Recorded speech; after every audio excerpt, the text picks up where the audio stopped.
Hi friends, ఇవాళ video వచ్చేసి ఒక మంచి బ్లౌజ్ కటింగ్ అంటే పెద్ద సైజేనండి. బాడీ మొత్తం ఎక్కువగా ఉంటుంది. కొంతమందికి ఎలా ఉంటుంది, బాడీ పార్ట్ లావుగా ఉండి చేతులు సన్నగా ఉంటాయి చూడండి, అలాంటి సైజ్ అనమాట ఇది. అలాంటి సైజు చూడండి. 2 బ్లౌజులు ఒకేసారి కట్ చేస్తున్నాను. ఓపెన్స్ అటువైపున వేసాను, జెయింటింగ్ నా వైపున ఉంది. కింద హెచ్చు తగ్గులు లేకుండా నీట్గా కటింగ్ అయితే చేసేస్తున్నాను. ఒక 1/2 ఇంచ్ కుట్ల కోసం అయితే ఒక లైన్ వేసేసుకుంటున్నాను చూడండి. ఇక్కడ కింద ఖచ్చితంగా 1/2 ఇంచ్ అనేది మనం కుట్ల కోసం వేసుకోవాలి. మనం 2 కట్ చేస్తున్నాం కదా, కరెక్ట్గా సెట్ చేసుకోవాలన్నమాట. ఈ విధంగా కరెక్ట్గా సెట్ చేసేసుకుంటే మనకి నెక్కుల దగ్గర తేడా రాకుండా కరెక్ట్గా వస్తుంది. ఇప్పుడు వచ్చేసి మనం బ్యాక్ పార్ట్ ఫస్ట్ కట్ చేసుకుంటాం కదా, బ్యాక్ పార్ట్ మెజర్మెంట్స్ అయితే తీసుకుందాము. బ్లౌజ్ అయితే నీట్గా సెట్ చేసుకోవాలండి. ఒకటి వచ్చేసి కాటన్ లైనింగ్ ఉంది, ఒకటి సిల్క్ మిక్స్ ఉందన్నమాట. 2 వాష్ చేస్తాను నేను. చూడండి, ఇప్పుడు సైజ్ బ్లౌజ్ ఉంది కదా, సైజ్ బ్లౌజ్ మొత్తం ఉల్టా తీసేసుకోవాలి. నేనైతే సీదా సైడ్ అస్సలు పెట్టను, ఉల్టా. మీరు ఎక్కడ చూసినా ఉల్టా తీసేసే మెజర్మెంట్స్ అనేది తీసుకుంటాను. మీరు టేప్తో చెక్ చేసుకుంటారా లేదా బ్యాక్ పార్ట్ మిడిల్కి మర్చేసుకొని ఈ విధంగా పెట్టేసుకొని చెక్ చేసుకుంటారా, అది మీ ఇష్టము. చూడండి, నేనైతే బ్యాక్ పార్ట్ మిడిల్కి మర్చేసుకొని ఈ విధంగా పెట్టేసుకొని టైట్ కుట్ల దగ్గరకు ఒక మార్కింగ్, ఎక్స్ట్రా క్లాత్ వరకు ఒక మార్కింగ్, 1 ఇంచ్ ఎక్స్ట్రా ఇలా పెట్టేసుకున్న టేప్తో చూసుకున్నట్టుగానే వస్తుందండి. ఎలా చూసుకున్నా ఓకే. ఇప్పుడు వచ్చేసి బ్లౌజ్ హైట్ బ్యాక్ టక్స్ నుంచి షోల్డర్ వరకు వచ్చిన దానికంటే ఒక 1/2 ఇంచ్ ఎక్స్ట్రా పైన వేసేసుకున్నాను. హైట్ అనేది కూడా చాలా ఎక్కువగా ఉందన్నమాట బ్లౌజ్కి. చూడండి, ఇక్కడ మార్కింగ్ అయితే వేసేసుకుంటున్నాను. ఇక్కడ చివరన కూడా ఒక మార్కింగ్ వేసేసుకుంటున్నాను. వీడియో స్కిప్ చేయకుండా చూడండి. వీడియో కొత్తగా చూస్తే లైక్ చేయండి, షేర్ చేయండి, సబ్స్క్రైబ్ చేసుకోండి, ఛానల్ని సపోర్ట్ చేయండి. చూస్తున్నారు కానీ మీరు లైక్ ఇవ్వడం వల్ల ఇంకొంతమందికి వీడియో రికమెండేషన్ అవుతుంది. ఇక్కడ చూడండి, ఫ్రంట్ పార్ట్లో చెస్ట్ చూసుకుంటున్నాను. ఫస్ట్ హుక్స్ నుంచి చంక కింద కుట్టు వరకు ఈ విధంగా కొంచెం లాగినట్టుగా, కొద్దిగా లాగాలి, మరీ కాదు. నాకు వచ్చేసి 9 ఇంచులు వచ్చిందనమాట. చూడండి, ఇక్కడ 9.5 ఇంచులు వచ్చింది, 9.5 ఇంచులు వచ్చింది. చెస్ట్ లూజ్ వచ్చేసి 38 ఇంచెస్ అండి. అదే 9.5 ఇంచెస్ ఇక్కడ పెట్టేసుకుంటున్నాను నేను. 4 భాగాలుగా 38 4 భాగాలుగా చేసేసుకుంటూ వచ్చేది 9.5 ఇంచులు అనమాట. ఇంకా ఈ సైడ్ వైపున ఒక లైన్ అయితే వేసేయాలి.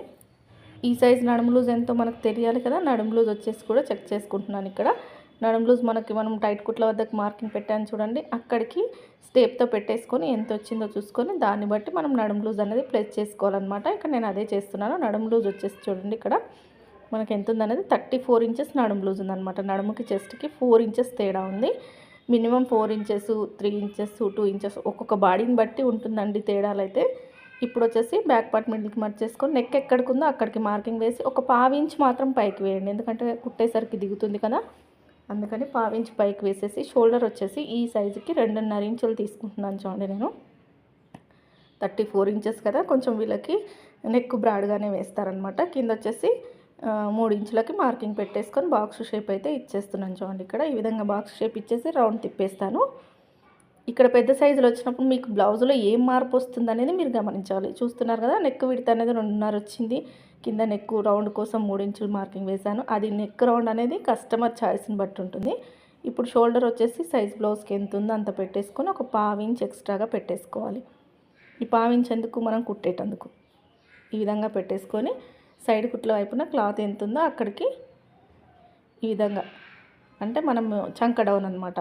ఇలా మార్క్ చేసుకున్న తర్వాత కూడా మనం మళ్ళీ ఆమ్ రౌండ్ చెక్ చేస్తాం కదా, అప్పుడు ఏమైనా హెచ్చు తగ్గులుగా ఉంటే మార్చుకోవాలన్నమాట. సైజ్ బ్లౌజ్కి పైకి ఉందండి. నేను వచ్చేసి 6 ఇంచులు తీసుకుంటున్నాను అనమాట. సైజ్ బ్లౌజ్ తీసుకోవట్లేదు. 6 ఇంచులు తీసుకొని ఈ విధంగా బాక్స్ షేప్ ఇచ్చేసుకొని ఇక్కడ చంక దగ్గర 1.5 ఇంచ్ మార్కింగ్ వేసేసుకొని రౌండ్ తిప్పేస్తున్నాను చూడండి. ఇలా ఈ విధంగా రౌండ్ తిప్పేసుకొని సైజ్ బ్లౌజ్కి ఆమ్ రౌండ్ ఎంత ఉందో చెక్ చేసుకుందాం. చూడండి, షోల్డర్కి ఎదురుగా అయితే బ్యాక్ టక్స్. ఇప్పుడైతే ఆమ్ రౌండ్ చెక్ చేసుకుందాము. ఆమ్ రౌండ్ వచ్చేసి ఫ్రంట్ పార్ట్ అస్సలు చూడకూడదు, బ్యాక్ సైడే చూడాలి. బ్యాక్ సైడ్ ఎక్కడ నుంచి, షోల్డర్ దగ్గర నుంచి చంక కింద కుట్టు వరకు ఎంత ఉందో అంత. చూడండి, 9 ఇంచులు ఉంది. అదే 9 ఇంచులు మనకి ఇక్కడ వస్తుందా లేదా అనేది 1కి 2 సార్లు అయితే నేను చెక్ చేస్తానండి. ఎందుకంటే ఇక్కడ తేడా చేసేస్తేనే బ్లౌజులు ఎక్కువగా ముడతలు వచ్చేదనమాట. చంక కింద ముడతలు రావడము, చుంచులుగా రావడం జరుగుతుంది. ఇదొక్కటి చెస్ట్కి చంక డౌన్కి మ్యాచ్ అయిపోయిందంటే మీకు బ్లౌజ్ సెట్ అయిపోయినట్టే. చూడండి, ఇక్కడ నాకు సరిపోలేదనమాట. నేను మళ్ళీ ఒక 1/2 ఇంచ్ కిందికి దింపేసుకొని మళ్ళీ రౌండ్ తిప్పానంటే దగ్గర 6.5 ఇంచులు పట్టిందనమాట ఈ సైజ్కి.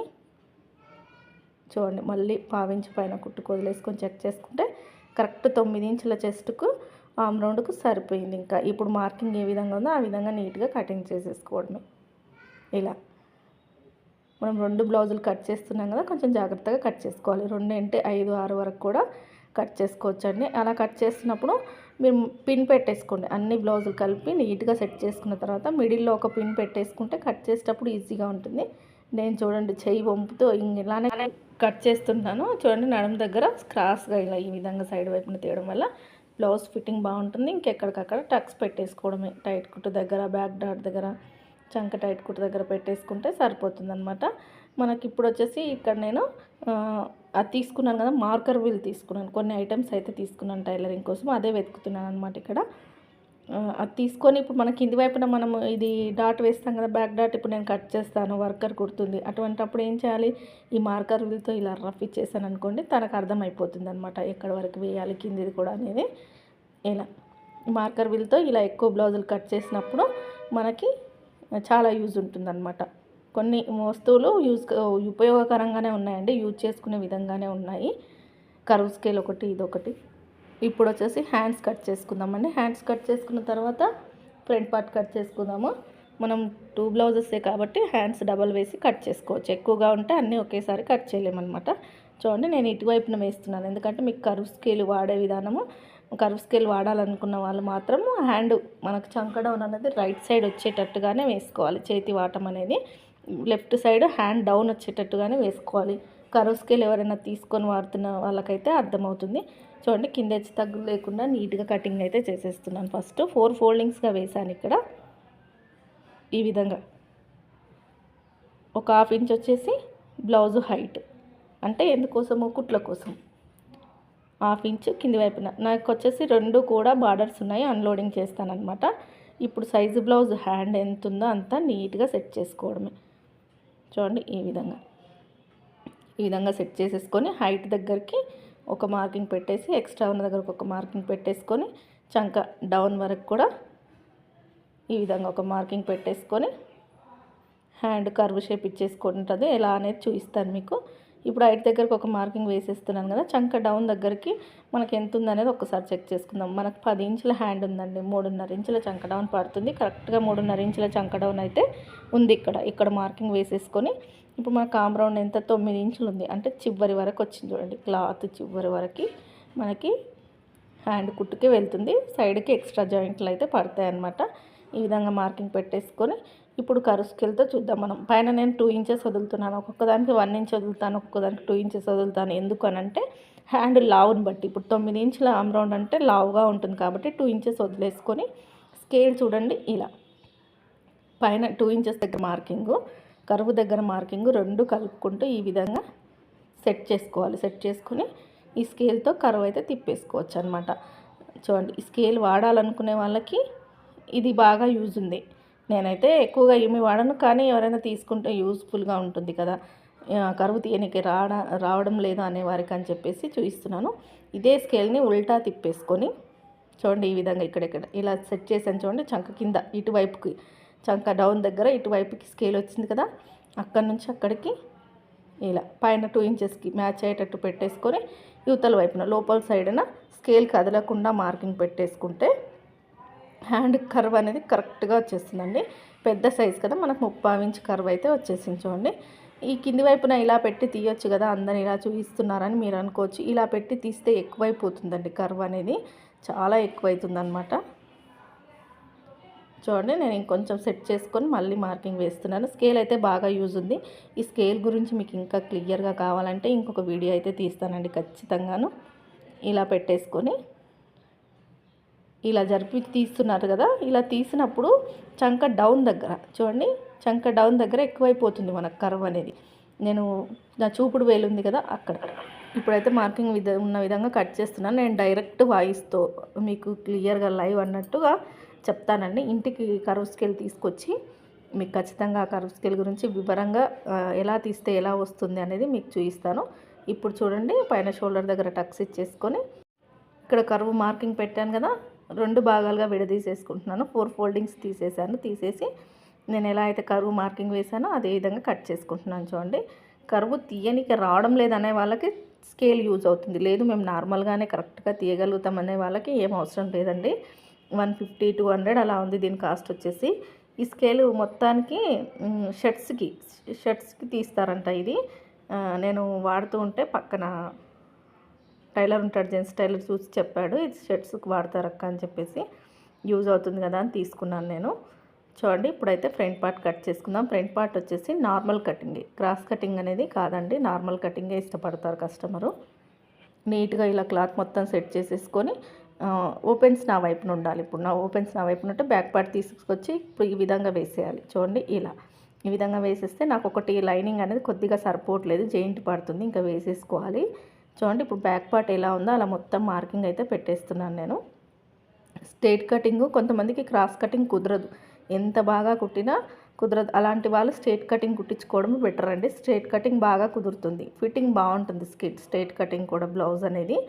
చూడండి ఇప్పుడైతే బ్యాక్ పార్ట్ ఎలా ఉందో అలా మొత్తం మార్కింగ్ వేసేసుకొని ఫ్రంట్ కొలతలు అయితే తీసేసుకుందాం మనము.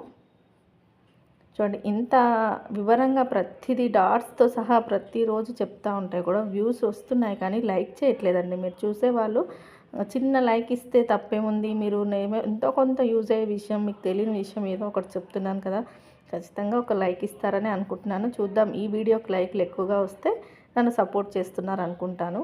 నాకు ఒక్కొక్కసారి ఆపేయాలనిపిస్తుందండి. చూడండి ఇక్కడ ఆమ్ రౌండ్ దగ్గర వచ్చేసి ఒక 1/2 ఇంచ్ లోపలికి మార్కింగ్ వేసేసుకోవాలి. ఇప్పుడు వచ్చేసి ఫ్రంట్ హైట్ షోల్డర్ దగ్గర నుంచి మెయిన్ డాట్ వరకు చెక్ చేసుకుంటే ఫ్రంట్ హైట్ వచ్చేస్తుంది. 13.5 ఇంచులు ఉందండి, ఖర్చులతో కలిపేసుకొని పెట్టేసుకుంటున్నాను నేను. ఇక్కడ 14 ఇంచులు పెట్టేస్తున్నాను ఖర్చులతో కలిపి. ఈ విధంగా పెట్టేసుకున్న తర్వాత ఫ్రంట్ హైట్ దగ్గరికి మార్కింగ్ వేసిన తర్వాత ఫ్రంట్ నెక్ చూసుకుందాము. ఫ్రంట్ నెక్ వచ్చేసి ఈ సైజుకి 7 ఇంచులు ఉందన్నమాట. అదే 7 ఇంచులు ఇక్కడ పెట్టేసుకొని నెక్ రౌండ్ అయితే తిప్పేస్తున్నాను. చూడండి ఇక్కడ నేను ఇలా బాక్స్ షేప్ వేసేసుకొని తిప్పేసి ఉక్స్ పట్టి కుట్టిన తర్వాత ఎంత ఉందో అంత 4.25 ఇంచులు ఉంది, నేను 5.25 ఇంచులు పెట్టుకుంటాను. 1 ఇంచ్ యాడ్ చేస్తారనమాట. 5.25 ఇంచులు పెట్టేసుకొని ఈ విధంగా షేప్ ఇచ్చేయడమే. ఇలా ఈ సైడ్ వైపున క్లాత్ అనేది ఒకసారి చెక్ చేసుకోవాలి. వీళ్ళకి బాడీ ఎక్కువగా ఉంది కదా, మరి సైడ్ వైపున క్లాత్ సరిపోతుందా లేదా అనేది సైజ్ బ్లౌజ్ ప్రకారం చెక్ చేసుకుంటే నాకు కొద్దిగా కిందికి దింపాల్సి వచ్చిందండి. ఈ సైడ్ వైపున చెక్ చేసుకోకపోతే మనకు మళ్ళీ కుట్టేటప్పుడు హెచ్చు తగులు వస్తుంది అనమాట. చూడండి గ్రీన్ కలర్ లైనింగ్కి కొంచెం జెయింట్ పడుతుంది, వేసేయాలి. కొద్ది జెయింట్ అయినా నేను వేయను సరిపోతుందిలే అనుకుంటే కుదరదు, ఖచ్చితంగా పైన జెయింట్ వేయాల్సిందే. డాట్స్ చూడండి 3 ఇంచుల నుంచి స్టార్ట్ చేస్తున్నాను నేను. 3 ఇంచులకు ఒక డాటు, 2 ఇంచుల గ్యాపు, 2.5 ఇంచుల పొడవండి. డాట్ 2.5 ఇంచులకు స్టార్ట్ చేయలేదు, ఇదే మార్పు బ్లౌజ్లో సైజు పెద్దగా వచ్చినప్పుడు. చూసారు కదా 3 ఇంచులకు ఫస్ట్ డాట్, డాట్ గ్యాప్ 2 ఇంచులు, డాట్ పొడవు 2.5. ఉక్స్ పట్టికి మిడిల్లో ఆమ్ రౌండ్ సైడ్ అనేది మెయిన్ డాట్ వేసేస్తే వచ్చేస్తుంది. మార్కింగ్ ఏ విధంగా ఉందో ఆ విధంగా కట్ చేసుకుంటున్నాను. చూడండి మీరు సపోర్ట్ చేస్తున్నారు, సపోర్ట్ చేస్తాము, లైక్ చేస్తాము, చూస్తాము వీడియోస్ అంటేనే వీడియోస్ వస్తాయండి. అంటే వ్యూస్ వచ్చి లైక్స్ రాకపోయినా కూడా ఏదో ర్యాండమ్గా చూస్తున్నారేమో అని అనిపిస్తుంది అనమాట. కాబట్టి నేను వీడియోలు కంటిన్యూ చేయాలంటే మీ లైక్సే నాకు సపోర్టు. నాకు ఒక్కొక్కసారి ఆపేయాలనిపిస్తుంది, వీటి బదులు కటింగ్ స్టిచ్చింగ్ కాకుండా ఇంట్లో చేసే పనులు పెట్టుకుంటే బెటర్ ఏమో అనిపిస్తుంది కొన్నిసార్లు బ్లాగ్స్ లాగా. చూద్దాం, ఇంకొన్ని రోజులు చూస్తాను.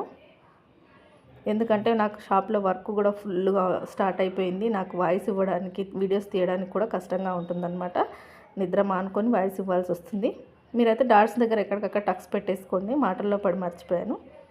ఇప్పుడు క్రాస్ బెల్ట్ అయితే నేను డైరెక్ట్గా కట్ చేసేస్తున్నానండి. ఒక పీస్ అయితే గ్రీన్ కలర్ పీస్ సరిపోలేదు, ఈ మామూలు పీస్ బ్లూ కలర్ పీస్ సరిపోయిందనమాట. ఇక్కడ నేను కట్ చేస్తున్నాను డైరెక్ట్గా, నాకు తెలిసిపోతుంది ఎంత పడుతుందని. మీరైతే బ్యాక్ పార్ట్ మీద ఫ్రంట్ పార్ట్ పెట్టేసి చెక్ చేసి